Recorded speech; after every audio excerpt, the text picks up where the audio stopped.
Um, Typically, wherever you go, when somebody says he needs no introduction, and then you go on for a bit and introduce that person. Thank you, Lakshmi, for that. Thank you very much.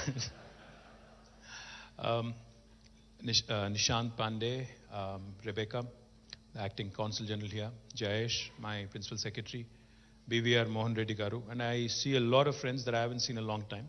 Jay, Lakshmi, of course, Lakshmi, Vijay, all of you guys I haven't met in a long, long time, so good seeing you, all of you. And thank you, to AIF. Life's full of choices. We all make choices, some good ones, some bad ones, but this is a fantastic choice. I must compliment you on choosing to launch your first chapter outside of the US in Hyderabad.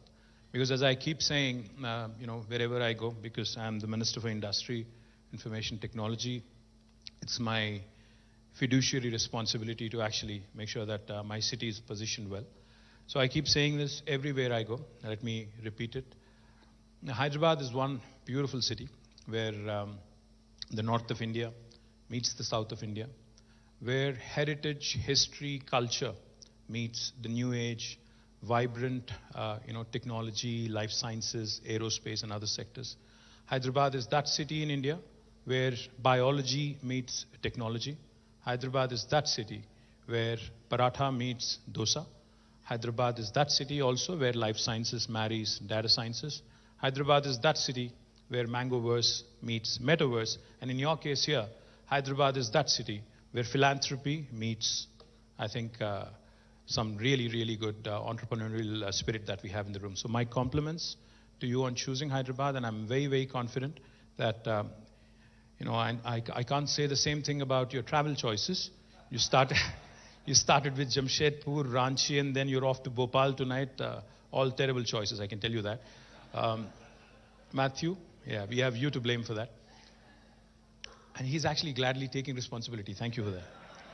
But Nishant, I loved what you said.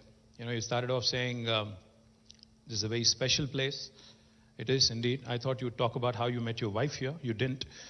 Is she here in the audience, by the way? You're in for trouble if she is. He actually apparently met his wife here too. So congratulations on that as well. But like I was saying, it's special because of multiple reasons. This is a city where when I said biology meets technology, I wasn't kidding. Or I wasn't just doing it for the sake of it. I don't know how many of you know this, but we are home to 1/3 of global vaccine production, this city alone. We literally produce 9 billion. We produce 9 billion doses of vaccine from here, and come next year, it will be 14 billion doses. So we'll literally be producing 50% of global vaccines from this city. We're also home to some of the largest American enterprises here. In fact, Amazon's world's largest campus is right here in this city. And like Rebecca said, this is one of the best kept secrets about India. Because a lot of these, lot of overseas investors who are looking at India typically end up in Delhi, then go to Bombay. Some of them even end up in Bangalore. And then when they eventually come to Hyderabad, they're pleasantly surprised, and then their decision is made. That's how it has been working over the last 8 years. In fact, not only Amazon's world's largest campus, some of the largest technology companies have their second largest bases outside of the US right here in this city. In fact, the marquee list includes Apple, Google, Meta, Microsoft, of course, which has been here for a while, Uber, my friend Anand Ramurthy is here, Micron, Salesforce, ServiceNow, Qualcomm, Medtronic, Novartis, the list goes on, it's a long list. All of these large marquee companies have done tremendously well here in India, and particularly in Hyderabad. In fact, we have more than 500 American enterprises which have been doing rather well. In fact, just this morning, I met the entire leadership team of a company called State Street. Now, State Street, for those of you who are from the US would know very well, is one of the large Fortune 500 companies, a very large behemoth in banking and financial services. They started with 0 employees in 2018. Today, they have 9,000 people working out of Hyderabad. That's how quickly they've ramped up. Not a day passes by without me or Jayesh meeting some large or small or medium American enterprise who's wanting to make Telangana and Hyderabad their gateway into India. Let me also add, while we are at it, since Rebecca is here, in fact, Hyderabad's consul office, issues the largest number of student visas for any consul office in the world. So that's how deep the cultural ties are. That's how deep our people-to-people ties are. In fact, one of the things that Telugus have done very well, Telugus from both states, Telangana and Andhra, have done rather well, is they've excelled in medicine, they've excelled in engineering, they've excelled, some of them even in politics in the U.S. And it seems to be a growing image for Telugus. And I see many of them also doing rather well in spell bees. Whenever I get an opportunity, our children, by the way, here in India are not doing so well in spelling, so I must tell you that as well. So the people-to-people ties, the enterprise-to-enterprise kind of relationships, and now this philanthropic engagement, I think this is taking the relationship to the next level. So, of course, I thank AIF, Nishant, and the chapter chair here, I think Prashant Lahoti and Rekha, Lakshmi, Jay, good seeing you after a long time, Ravi, Kasturi, Nalini and Raj, Nirmala, and all of you who are the founding members of this chapter here. But I do have an ask. You mentioned the three pillars or three primary objectives: education, I think public health, and livelihoods. I think these are typically, like Mohan Reddy Garu said, these are the principal asks from the society perspective. And we are doing our bit as a government. We are trying our bit to ensure that we live up to the kind of demand there is from the country, from the state.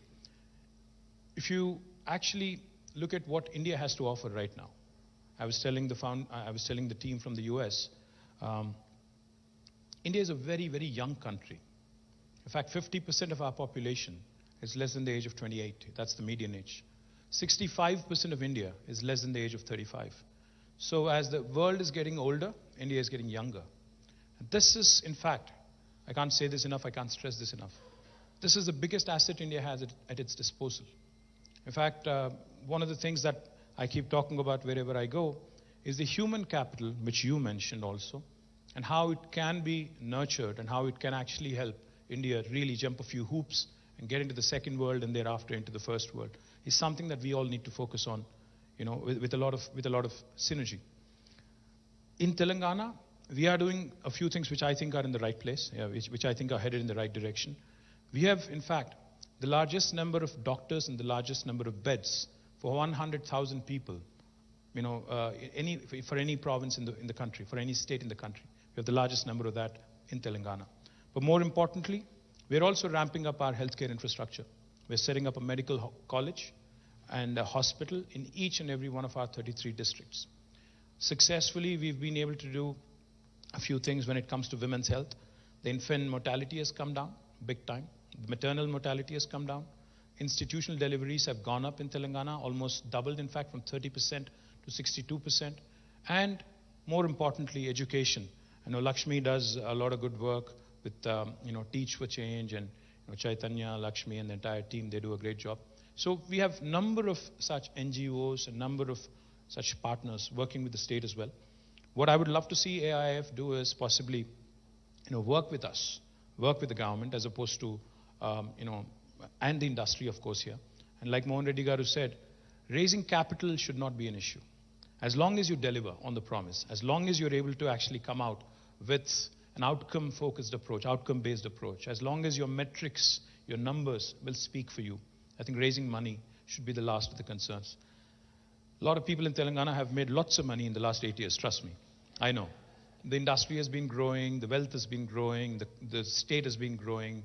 Our per capita, in fact, in 2014, was 124,000 Indian rupees. Now, as of this year, as of a few days ago, when we presented the budget, it has now risen to 313,000 rupees. So, a quantum leap, if you ask me. Our gross state domestic product, again, was 500,000 Indian, 5 lakh crores of Indian rupees. Now, as of a couple of weeks ago, it actually shot up to 13.27 lakh crores. So, almost again, a 200+% jump. So it's a growing state, it's a growing country, but the most important thing, like I think BVR Garu said, is we need volunteerism. We need people to contribute their time, not just resources. So one of the things I would like to quote, of course, I'm thankful to Micron for contributing their money towards the much needed ventilators at that point of time. And I'm also thankful to AIF and Matthew for coordinating it. But I love what Salesforce does in Hyderabad, and I love what Benioff does world over. They have a 1-1-1 philosophy. As an entity, as a corporation, they pledge 1% of their wealth, 1% of their time, and also 1% of their products to education, healthcare, and livelihoods. I suppose we could actually make this as a pitch to a lot of the corporates who are in this room and a lot of HNIs who are willing to or wanting to come forward and work with you. I think that could be a great way to measure our performance. That could be a great start for all of us. So compliments, congratulations on choosing Hyderabad, and I just hope that you go from strength to strength, and I hope you inspire other cities also to launch their own chapters. But I hope Hyderabad continues to be right in